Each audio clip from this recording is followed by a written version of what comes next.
প্রিয় দর্শক, আসসালামু আলাইকুম। দক্ষিণ এশিয়ার মানচিত্রে নীরবে আঁকা হচ্ছে ক্ষমতার নতুন এক সমীকরণ। বাংলাদেশ, চীন আর মায়ানমারকে একসাথে বাঁধার এক করিডোর কাউকে দিচ্ছে বিশাল বাণিজ্যের স্বপ্ন, আবার কারো রাতের ঘুম হারাম করে দিচ্ছে।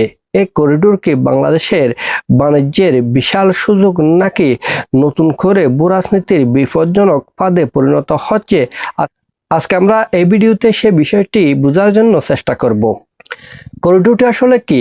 বাংলাদেশ, চীন, ভারত, মায়ানমার প্রজেক্ট ভেস্তে যাওয়ার পর চীন এখন জোর দিচ্ছে বাংলাদেশ, মায়ানমার, চীন অর্থনৈতিক করিডোরে। সহজ কথায় বলতে গেলে চীনের ইউনান প্রদেশ থেকে মায়ানমার হয়ে বাংলাদেশের চট্টগ্রাম এবং মোংলা বন্দর পর্যন্ত সড়ক, রেল এবং জ্বালানি পরিবহনের জন্য বিশাল পাইপলাইনের এক নেটওয়ার্ক।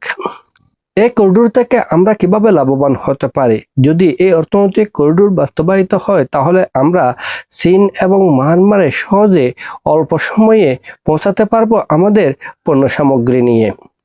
দ্বিতীয়ত, আমাদের বন্দরগুলো নতুন জীবন ফিরে পেতে পারে।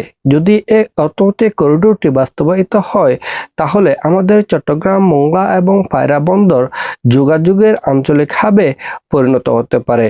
চীন এবং মায়ানমারের পণ্য থেকে আমরা রাজস্ব আদায় করে আমাদের অর্থনৈতিক ভিত্তি আরো বেশি শক্তিশালী করতে পারবো। তৃতীয়ত, ব্লু ইকোনমি। যদি এই অর্থনৈতিক করিডোরটি বাস্তবায়িত হয়, তাহলে বঙ্গোপসাগরে আমাদের অবস্থান আরো বেশি শক্তিশালী হবে, যা বাংলাদেশের অর্থনীতিকে আরো বেশি শক্তিশালী করবে। এই করিডোরের ঝুঁকি বা কতটা? আমরা যেভাবে এই অর্থনৈতিক করিডোর থেকে লাভবান হতে পারে, আবার এই অর্থনৈতিক করিডোরের মাধ্যমে আমাদের নতুন নতুন ঝুঁকিও তৈরি করতে পারে। কারণ এই অর্থনৈতিক করিডোরটি চীন থেকে মিয়ানমার হয়ে বাংলাদেশে আসবে। আমরা যদি মায়ানমারের অভ্যন্তরীণ রাজনৈতিক পরিস্থিতির দিকে তাকাই, তাহলে দেখতে পাবো সেখানে অস্থিতিশীল পরিবেশ বিরাজ করছে। যদি এই করিডোর বাস্তবায়িত হয়, তাহলে এই করিডোরের মাধ্যমে যে যোগাযোগের সংযোগ সৃষ্টি হবে, সেখানে নিরাপত্তাগত বিষয়গুলো নতুন করে আমাদেরকে উদ্বিগ্ন করবে। এর বাইরে যদি এই অর্থনৈতিক করিডোরটি বাস্তবায়িত হয়, তাহলে আমাদের পার্শ্ববর্তী দেশ ভারত কতটা আমাদেরকে নিজেদের আস্থায় রাখবে, নিজেদের গুড বুকে রাখবে, সেটিও আমাদেরকে বিবেচনায় রাখতে হবে। কারণ অদূর ভবিষ্যতে ভারতের প্রভাবকে আমরা মোটেও অস্বীকার করতে পারবো না। তাহলে আমাদের অবস্থান কি হওয়া উচিত?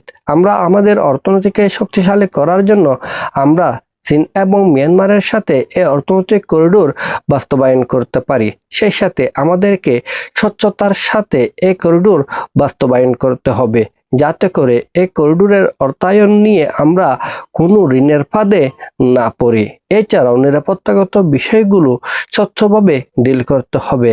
আর ভারতের দিক থেকে আমাদেরকে এই বিষয়টিও আস্থায় আনতে হবে যে আমরা কোনো দেশের ক্ষতি করার জন্য, নিরাপত্তাগত হুমকি তৈরির জন্য এই করিডোরে যোগ দিচ্ছি না।